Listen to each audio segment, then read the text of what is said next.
Hello everyone and welcome to the channel of KV Teachers Guild. So students, today in this video we are going to do some extra question answers of class 5th English chapter The Little Bully. इससे पहले मैं आपको chapter explain कर चुकी हूँ एक video में और एक वीडियो में हमने NCERT के क्वेश्चन आंसर्स भी कवर कर लिए थे. So now it's time to do some extra question answers apart from NCERT. उसके अलावा जो केवी की वर्कशीट में आपको क्वेश्चंस दिए हुए हैं ग्रामर के, आपके राइटिंग के एंड ऑल, वो हम लोग करेंगे. वैसे तो इसके खुद के NCERT के काफ़ी क्वेश्चन आंसर्स हैं, आपने देखा होगा. क्रिएटिव राइटिंग भी है, ग्रामर का भी काफ़ी पोर्शन इसमें कवर कर दिया गया है, बट स्टिल कुछ एक्स्ट्रा और कर लेते हैं हम लोग. और उसके बाद इसकी क्विज की वीडियो आएगी आपकी, जिसमें कि टेस्ट होगा कि आपने कितनी अच्छे से चैप्टर को समझा है. तो इसको ज़रूर सब बच्चे ध्यान से देखेंगे इस वीडियो को. तो शुरू करते हैं. अगर न्यू है कोई बच्चा चैनल पर तो वीडियो के नीचे राइट साइड में रेड कलर से सब्सक्राइब लिखा होगा, उसको टैप कर दीजिए so that you don't miss any video. Unit 8 chapter 2 the little bully. Text book के कुछ क्वेश्चंस देख लेते हैं. पहले ट्रू एंड फॉल्स आपको बताने हैं. The very first statement is Hari use to tease everyone in the class. This is true. Hari सबको टीज करता था क्लास में. Hari made friends with the monster crab. Hari ने मॉन्स्टर क्रैब को फ्रेंड बना लिया. बिल्कुल भी नहीं. इनफैक्ट मॉन्स्टर जो क्रैब था उसने उसको एक लेसन सिखाया बहुत अच्छा. Nobody hated Hari. This is false. Everybody hates Hari. सब हरी से जो है नफरत करते थे. The lobster was the cousin of giant crab. Lobster cousin था जायंट क्रैब का. ऐसा तो कहीं मेंशन नहीं है. This is false. Hari enjoyed the picnic. Not at all. बिल्कुल भी हरी इंजॉय नहीं कर रहा था, क्योंकि कोई फ्रेंड नहीं था, कोई उसके साथ बैठ नहीं रहा था, कोई उसका हैंड पकड़ के घूम नहीं रहा था. और ऊपर से एंड में जो हुआ, लॉबस्टर और क्रैब्स ने जो उसको ब्लू एंड ब्लैक बनाया, वो तो हम सब ने देखा ही है. तो ऐसे में इंजॉयमेंट तो कहीं से है ही नहीं. The class went for picnic to the sea side. This is true. Class जो है वो सी साइड पर गई थी पिकनिक के लिए. Next question is read the following lines and answer the question that follows. ये मैं हर चैप्टर का आपको कराती हूँ, क्योंकि NCERT के जो लाइन्स हैं वो कुछ आपके एग्जाम में आती है सीन पैसेज में, जिसमें आपको देख के आंसर करने होते हैं. और ये सबसे ईजी रहता है, क्योंकि आपको देखना है स्टेटमेंट में और उसके अकॉर्डिंग आंसर करने हैं. देखिए लाइन क्या है. They only did to me what I keep doing to the other children. उन्होंने मेरे साथ वही किया है जो मैं बाकी बच्चों के साथ करता हूँ. ही थॉट. उसने सोचा. अब क्वेश्चन देखिए क्या है. Who is he in the above line. He thought. कौन है ही? तो ही है हरी, क्योंकि हरी ने ये सोचा था कि क्रैब्स ने मेरे साथ वही तो किया जो कि मैं उनके साथ करता हूँ. What was done to him and by whom. किसने उसके साथ क्या किया, जिसे वो कह रहा है कि उन्होंने मेरे साथ जो भी किया. सो किसने किया? पहले तो बाई होम का अगर हम दे तो क्रैब्स ने एंड लॉबस्टर्स, श्रिम्प्स, है ना, lobsters and lobsters. Okay. Next question is what did he use to do with other children. उसने कहा था कि मैं भी दूसरे बच्चों के साथ यही करता था. तो क्या है वो चीज़ जो वो करता था दूसरे बच्चों के साथ? तो that is pinching and pricking. Pinch करता था और प्रिक करता था, चुभौता, पिंच चुभौता था उनको. Find one noun and one pronoun from the line. एक नाउन और एक प्रोनाउन आपको बतानी है इससे. तो नाउन हो जाएगा चिल्ड्रन. चिल्ड्रन, ये वैसे आप एक सेकेंड, सॉरी, ये कॉमन नाउन है आपकी चिल्ड्रन. और प्रोनाउन होगा दे, वे, है ना. वे किन के लिए यूज हुआ है? क्रैब्स, मॉन्स्टर, शिम्प्स के लिए. तो ये हो जाए. ही भी हो सकता है क्योंकि ही हरी के लिए यूज हुआ है. तो ये आपकी प्रोनाउंस हो जाएंगी दो. अब कुछ वेरी शॉर्ट क्वेश्चन आंसर्स हैं आपके. Why were all the children excited. सभी बच्चे एक्साइटेड क्यों थे? बिकॉज, क्योंकि they were going on a picnic. वो कहाँ जा रहे थे? पिकनिक पर जा रहे थे. पिकनिक. नेक्स्ट क्वेश्चन है what did Hari do when he was angry on the picnic day. जब हरी पिकनिक डे पर बहुत एंग्री था तो उसने क्या किया? तो वो अकेला पड़ गया था, क्योंकि सभी लोग साथ में बैठे थे, कोई उसके साथ नहीं आ रहा था. So he went to a sandy corner. वो एक रेतीली जगह वहाँ जो थी उसके कॉर्नर में चला गया. And sat there. और वहाँ पर बैठ गया रॉक के ऊपर. Okay. And sat. Next short answers question हैं नेक्स्ट आपके. What two things did Hari do to tease others. दूसरों को टीज करने के लिए हरी क्या करता था? दो चीज़ें. तो फर्स्ट इज पिंचिंग देम. उनको पिंच करता था. एंड सेकेंड था pricking with a pin. Prick करता था पिन से. Next question is why was pinching Hari no good, Hari को पिंच करने का कोई फ़ायदा क्यों नहीं था? बच्चे कहते थे ना कि हम पिंच करते हैं लेकिन कोई फ़ायदा नहीं है था, तो इसका रीज़न था बिकॉज क्योंकि ही ऑलवेज पिंचेस हार्डर, वो हमेशा क्या करता था फिर और ज़ोर से पिंच करता था, हार्डर। कहा भी गया कि वो तो चैंपियन पिंचर था, है ना। बाद में लॉबस्टर्स को कहते भी है कि तुम तो हमारे कज़न ही हो, तुम भी तो पिंच करते हो, चैंपियन पिंचर हो तुम। Next question is what did Hari get for lunch for the picnic. Lunch में बहुत सारी चीज़ें थी जो हरी की मदर ने पैक किया होगा उसके लिए। सबसे पहले तो 2 हार्ड बॉइल्ड एग्स थे उसमें, हार्ड बॉइल्ड एग्स। उसके बाद 6 जैम सैंडविचेस थे, सैंडविच जो वो किसी के साथ शेयर भी नहीं करता था, अपना अकेला ही खाता था। उसके बाद 3 pieces of bread and butter, PICES, pieces of bread and butter. एक जिंजर केक था, 1 जिंजर केक। और एक था चॉकलेट बार भी थी, एंड 1 चॉकलेट बार। तो ये सारा सामान था जो कि उसकी मदर ने उसके लिए पैक किया था।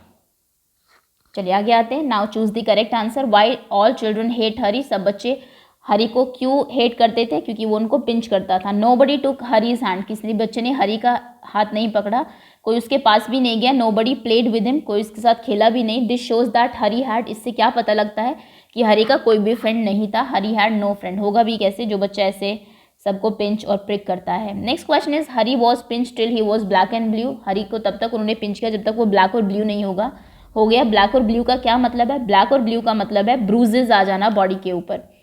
आई shall not pinch any more. मैं अब पिंच नहीं करूंगा। यहाँ पे शैलेंट का मीनिंग क्या है? शैलेंट का मीनिंग है शैल नॉट। ये तो NCERT के ही क्वेश्चन है, नॉट दैट डिफिकल्ट। आगे आते हैं हम लैंग्वेज बेस्ड क्वेश्चन में। आपको इनके ऑपोजिट लिखने हैं जो वर्ड्स यहाँ पर आपको दिया हुआ है। फर्स्ट है पुश। पुश का ऑपोजिट होता है पुल, खींचना। वाइल्ड। वाइल्ड मतलब जंगली। वाइल्ड का ऑपोजिट होता है डोमेस्टिक, घरेलू। Next is excite. इसका ऑपोजिट हो सकता है एक्साइटेड, डिसइंटरेस्टेड, है ना। आप किसी चीज़ में एक तो होता है बहुत एक्साइटेड होते हैं, एक बिल्कुल भी इंटरेस्ट नहीं होता आपको। नेक्स्ट है होर्स। होर्स मतलब बहुत कर्कश आवाज़, इसका हो सकता है sweet. Next is praise. So praise करना मतलब होता है तारीफ करना, इसका ऑपोजिट होगा क्रिटिसाइज। किसी को क्रिटिसाइज करना, किसी की बुराई करना। ओके, सो ये आपके ऑपोजिट वर्ड्स हो गए। नेक्स्ट क्वेश्चन है encircle the word from the following that is correctly spelled. Correctly spelled जो वर्ड है उसको सर्कल करिए। पहले लीप्ट की स्पेलिंग दी हुई है LEP, LEAPT, LAEPT। तो LEAPT ये सही है। लीप मतलब होता है कूदना। Next is horrid, HORID, HORIDD, HORRID, horrid डरावना।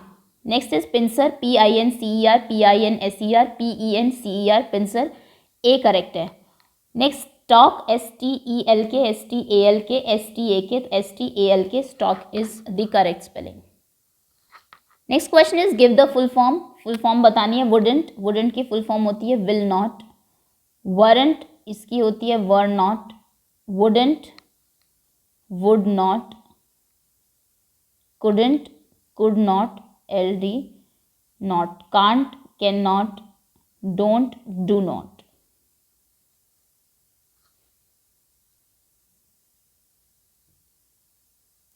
Next question is tick the correct form of the verb written in bracket. कौन सी फॉर्म ऑफ वर्ब यहाँ पर आएगी?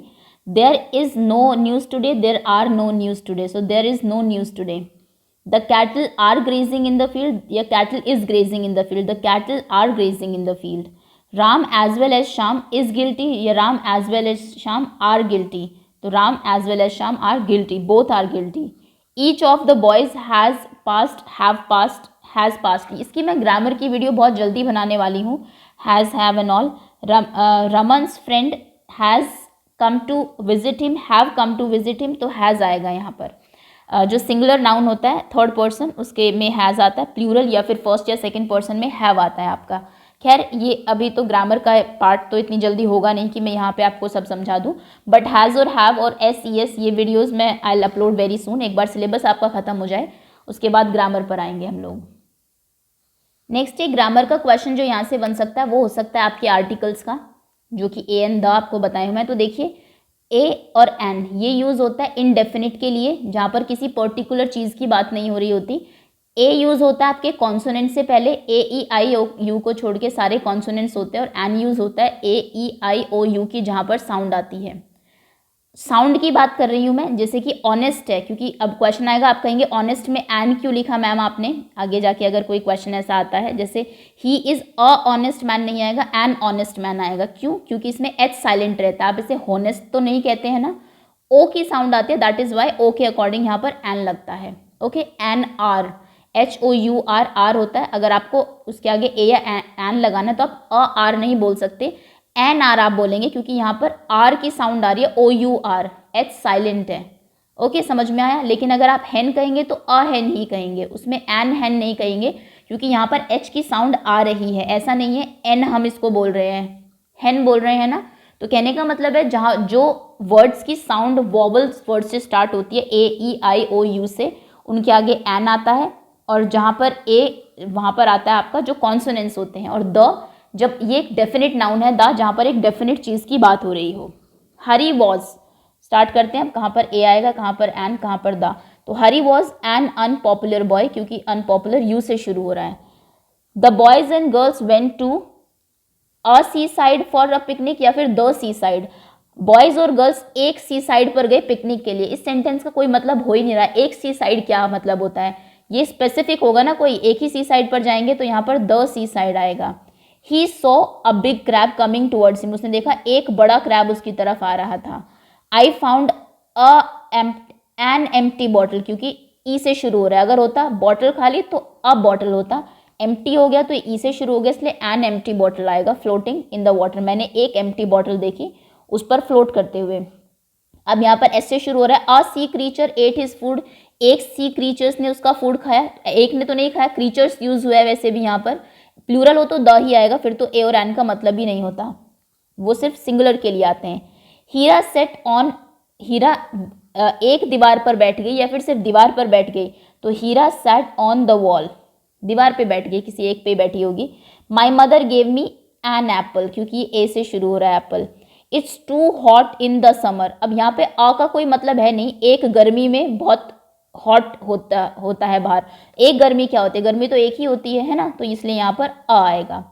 नेक्स्ट सॉरी द आएगा। He is an honest man, इसका reason मैंने बता दिया, ऑनेस्ट क्यों आया, क्योंकि यहाँ पर एच की साउंड नहीं आ रही है, ऑनेस्ट बोलता है ये, o n e s t, और एच की अगर साउंड नहीं है तो उसके आगे साउंड के अकॉर्डिंग हम लोग कॉन्सोनेंट या वॉवल्स लेके चलेंगे, एन ही आएगा आपका। ओके,